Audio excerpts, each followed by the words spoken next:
Good day everyone. We are the last presenter or reporter, which is to discuss the profession and how social science address social concerns. What are professions? Professions need training, knowledge, and skills. Social science focuses on people, communities, and system. They aim to improve society, not just to earn money. So, ito ay tungkol sa kung paano ginagamit ng mga profesyon ang konsepto ng social science para masolusyonan ang mga problema sa lipunan. Kapag sinasabi natin professions, ito ay mga career o hanap buhay na may espesyal na kaalaman, training at tungkulin sa lipunan. Gaya ng mga guro, doktor, social worker, psychologist, engineer o government worker. Ang social science naman ay pag-aaral ng tao, ng kultura, ng lipunan, at ng mga ugnayan natin sa isa't isa. So sa simpleng salita, ginagamit ng mga professional ang social science para maintindihan ang mga tao at makagawa ng mga solusyon sa mga isyong panlipunan, gaya ng kahirapan, edukasyon, at kalusugan, pati na rin ang diskriminasyon. Halimbawa na lang nito ay ang teacher. Ang teacher ay gumagamit ng educational psychology para turuan at motivate ang mga estudyante. Ang social worker ay gumagamit ng sociology para tulungan ang mga pamilya sa mahihirap na komunidad. Objectives: identify and describe of profession in social science. Understand how they develop and evolve. Explain how they solve real-world problems. Participate in interactive learnings. Reflect on your future career. So, dito pinapaliwanag kung ano ang ibig sabihin ng profession at paano ito konektado sa social science. Hindi lang basta trabaho ang profesyon. Ito ay pananagutan sa lipunan. Ang mga professional ay mga layuning maglingkod ng mga kabutihan ng iba. Sa social science, ang mga profesyon ay tinitingnan bilang mga social roles na nagbibigay ng kaayusan sa lipunan. Halimbawa na lang nito ang doktor. Ang doktor ay hindi lang gumagamot. Nagtuturo din sila sa tao kung paano mag-ingat sa sakit. Ang guro naman ay hindi lang nagtuturo ng leksyon, kundi nagtuturo rin ng disiplina, respeto, at pakikitungo sa kapwa. Ang punto nito ay ipakita na bawat profesyon ay may mga papeles sa pag-unlad ng lipunan, at ito ay guided ng mga aral ng social science. Historical context. Social science emerged in 19th century during industrialization. Auguste Comte sociology, Wilhelm Wundt and Sigmund Freud psychology, Adam Smith and J.M. Keynes. Ito naman ay economics. Noong unang panahon, ang mga tao ay nagtatrabaho based sa tradisyon o minanang trabaho. Halimbawa na lang ito, kung magsasaka ang ama, madalas magsasaka rin ang magiging anak nila nito. Pero habang umuunlad ang lipunan, dumating ang edukasyon at agham, kaya lumawak din ang konsepto ng profesyon. Nagsimula ng mga ilangan ng eksperto sa bawat ibang larangan, tulad ng guro, nurse, engineer at iba pa. Ang Industrial Revolution ay malaking turning point. Lumitaw ang mga problema gaya ng childhood labor, mahabang oras ng trabaho at kahirapan. Dito pumapasok ang social science. Pinag-aralan ng sociologists at economists kung paano mas mapapabuti ang kalagayan ng mga manggagawa. Example nito ay noon walang batas laban sa childhood labor. Ngayon naman, dahil sa pag-aral ng social science, nagkaroon ng mga batas at organisasyon na protektahan, na nagpoprotekta sa karapatan ng mga bata at manggagawa. Society is interconnected. Human behavior follows observable patterns. Social issues require evidence-based solutions. Dito, ipinapakita ang mga taong nag-ambag ng malalaking ideya sa social science na naging basihan ng mga profesyon. Ito, di ko napapakita yung mga taong ito, pero sasabihin ko.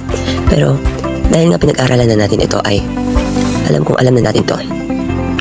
So una ay si Emil Durkheim.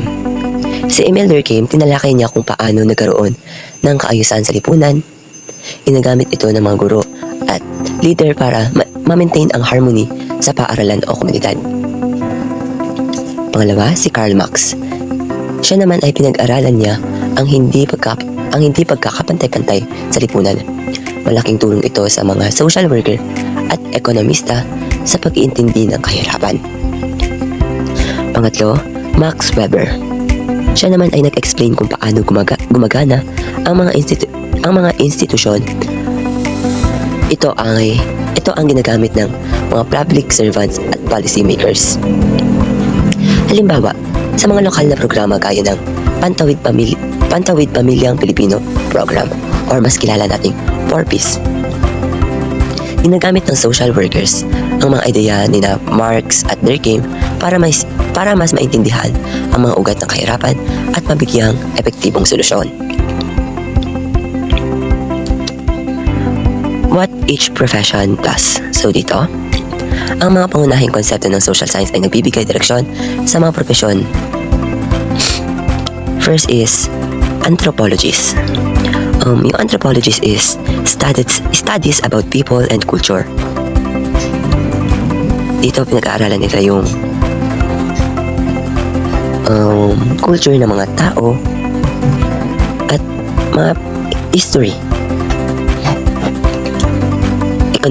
Economists analyze money, trade, and policy. So dito naman is trabaho naman ito is pagsasaayos ng mga money or pera sa ating bansa, pag-trade and yung mga policies natin. Psychologist naman is understand and improve mental health. So dito, yung trabaho ng psychologist is pinapaintindi sa atin at mas pinapa-improve ang ating mental health, kung ano ba meron sa mental health natin or anong problema na mayroon tayo sa ating pangangatawan. Social workers help individuals and communities in need. So, dito, sa social workers, sila yung mga nagtatrabaho sa mga pagtatayo ng gusali at iba pang proyekto na ginagamit natin sa pang-araw-araw na pagtatrabaho. Tulad na lang ng mga kumpanya, gusaling kumpanya, ganun. Yung mga yun. Teachers naman. Teachers educate and inspire future generation. So dito, ang mga kabataan ay binibigyan ng ating mga guro ng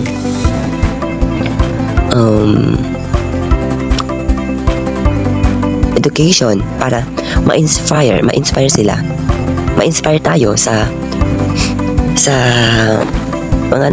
mga kung ano yung mga naipupundar natin, tulad na lang ng future generations, ganon. So, na-educate nila tayo para mas lalong lumawak ang ating kaalaman pagdating sa lipunan. Next, political scientists and criminologists. Dito naman is studies laws and systems. So dito, pinag-aaralan nila yung mga batas sa ating bansa. Geographers and urban planners design sustainable environment. So dito, sila yung mga nagdidisenyo ng environments natin para mapanatili natin ang ating environment na maayos. Sila yung nagsasaayos ng ating environment, nagdidisenyo, ganun. Kung ano ba yung mas karapat-dapat at mas maganda sa ating lipunan or environment. Real-world application, disaster. Social workers help rebuild communities. Ang disaster, tinutulungan ng mga social worker ang mga tao na makabangon at muling magtayo ng komunidad. Economics crisis. Economics manage and establish resources. Ang economic crisis naman ay tinutulungan ng mga ekonomista na ayusin at panatilihin ang kaayusan ng pera at yaman ng bansa. Mental health. Psychologists provide therapy and counseling. Ang mga psychologists ay nagbibigay ng payo at therapy sa mga taong may pinagdadaanan. Cultural preservation. Anthropologists protect heritage. Ito ay inaalagaan ng mga anthropology ang mga tradisyon at pamana ng isang lugar. At ang huli, public policy. Political scientists shape better governance. Tinutulungan ng mga political scientists ang pamahalaan na gumagawa ng mas magagandang batas at pamamalakad. Strength and limitations. So, research-based and evidence-driven solution encourage critical thinking and empathy, adapts to global and local issues. So, pag-uusapan natin dito ang strength and limitations ng social science. Unahin natin yung strengths. Social science is research-based and evidence-driven. So, ibig sabihin na ito ay lahat ng solusyon ay based sa data research, hindi lang sa hula or opinion. It also encourage critical thinking and empathy. Kasi, hindi lang nila iniintindi ang problema, kundi pati ang nararamdaman at kalagayan ng mga tao.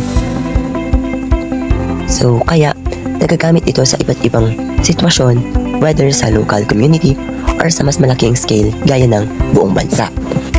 Pero syempre, meron din tayong limitation.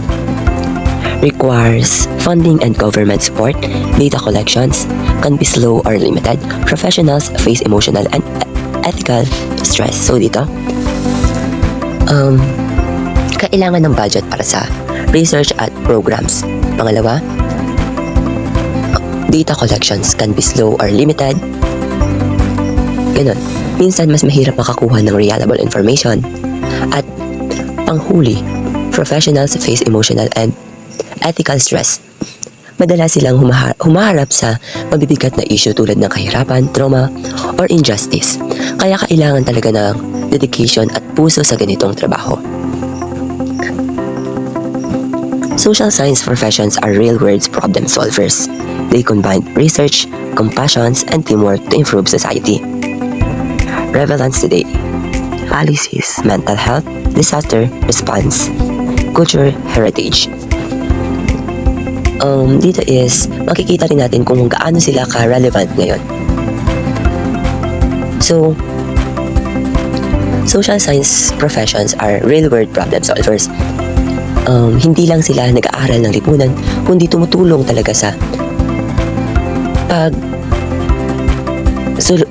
para masolusyonan ang mga problema sa society. Ginagamit nila ang kaalaman, malasakit, at pagtutulungan para mapaunlad ang komunidad. Unahin na natin yung police ay policies. May mga economists at political scientists na gumagawa ng mga plano para mas mapaunlad ang bansa. Mental health, ang mga psychologists na tumutulong sa mga tao emotionally at mentally.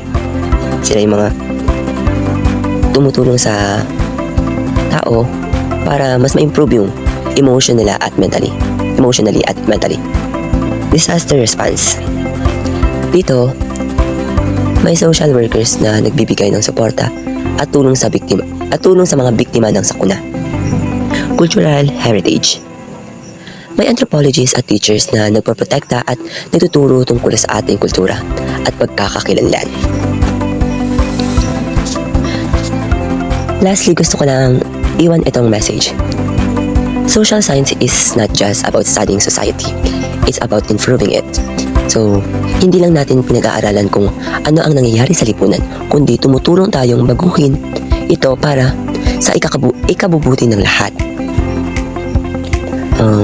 May malaking role sa pagbuo ng isang fair, sustainable, and progressive world.